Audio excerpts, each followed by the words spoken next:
Capítulo 29. Era perto das 10 horas da manhã. Os raios do sol atravessavam suavemente a persiana quase fechada. Karen ergueu-se da poltrona e caminhou até a janela, afastando de leve as lâminas da persiana. Não queria perturbar Nina, que ainda não acordara depois de ter feito o procedimento para implantar as células da medula, doada pelo amigo Lucas. Fitou a filha dormindo para ter certeza de que não a despertara com seu movimento. Depois, olhou de novo pela janela. O dia estava esplêndido. Pessoas entravam e saíam do hospital, importante centro de saúde da cidade. Nas ruas adjacentes, o movimento era intenso. Karen olhou o céu azul com nuvens esparsas, os pássaros que voavam de um lado a outro e a brisa que movimentava de leve as folhas das árvores. O colorido era intenso e belo. De imediato, veio-lhe à mente o magnífico pôr do sol desfrutado ao lado de Grace. As lembranças tão reais como as que tinha de Nina, embalada em seus braços dias depois de vir ao mundo, olhou de novo para o céu e pensou: Deus, eu preciso tanto de respostas.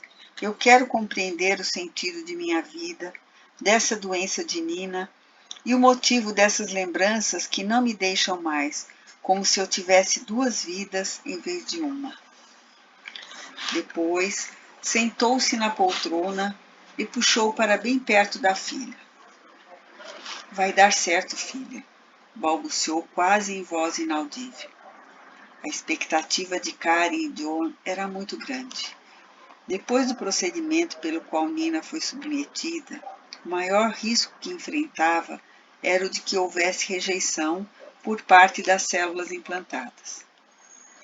Por estar com sua imunidade baixíssima em razão do próprio tratamento, que tem como objetivo destruir as células doentes do paciente, a menina estava em observação no quarto, em área de isolamento do hospital, onde ficaria por várias semanas até que seu sistema imunológico começasse a produzir as células de defesa a partir das células troncos doadas por Lucas.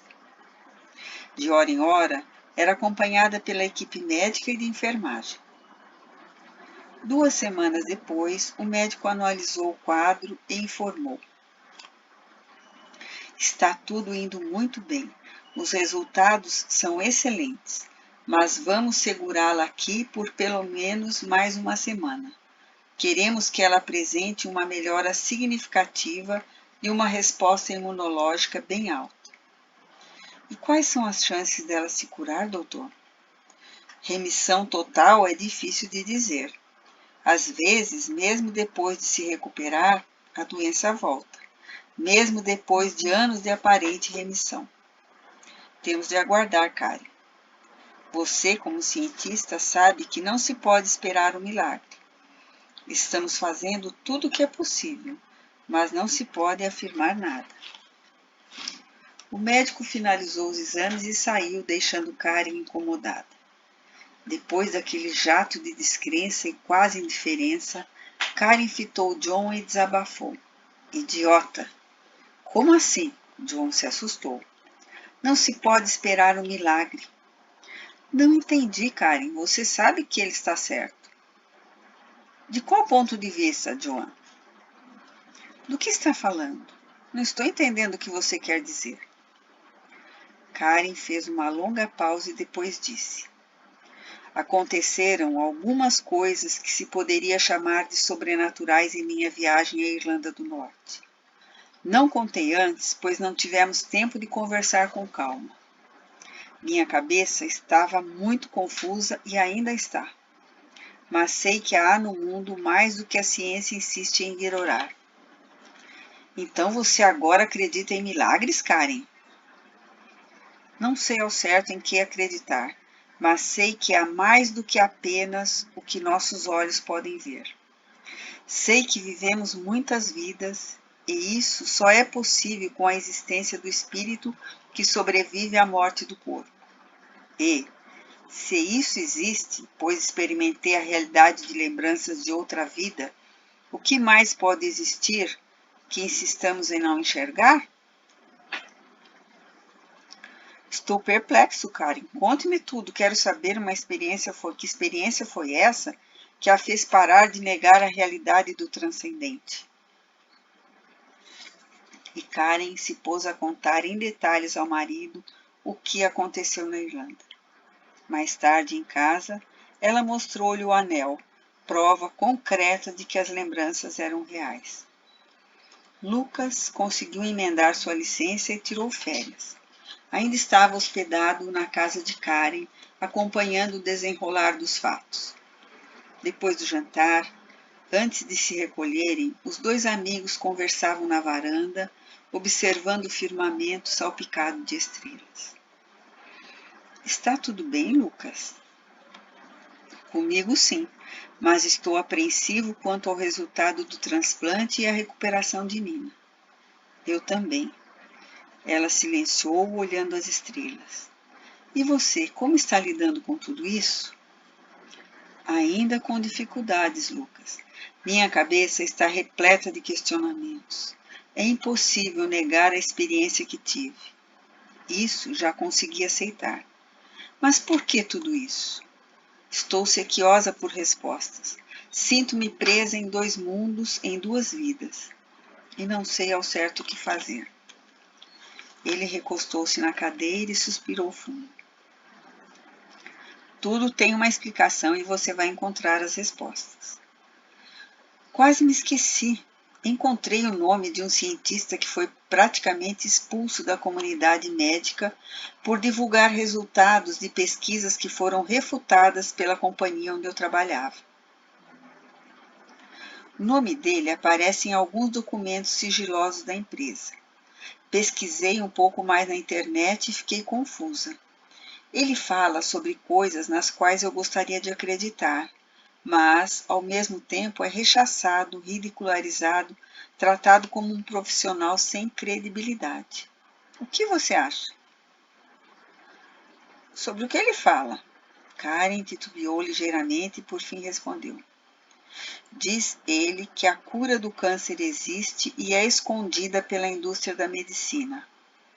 Acha que isso é possível, Lucas?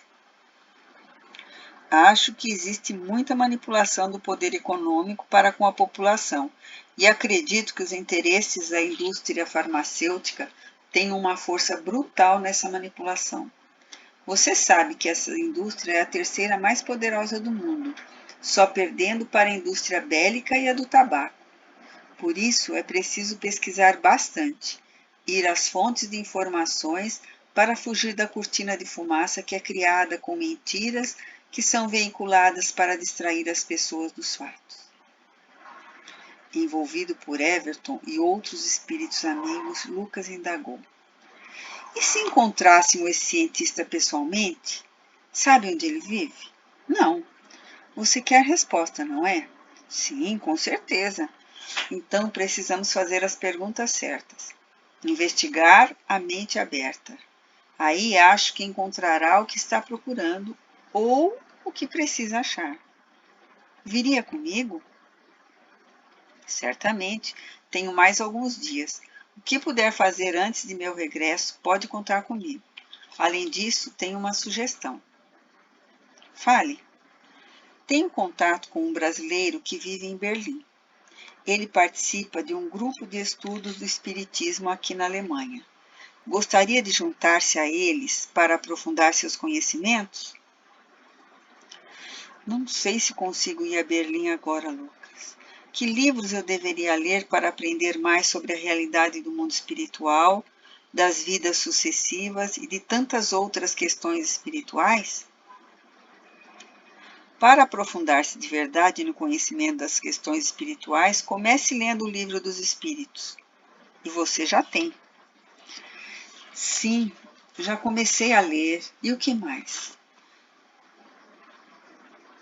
Pode estudar os demais livros básicos escritos por Allan Kardec. E o que mais?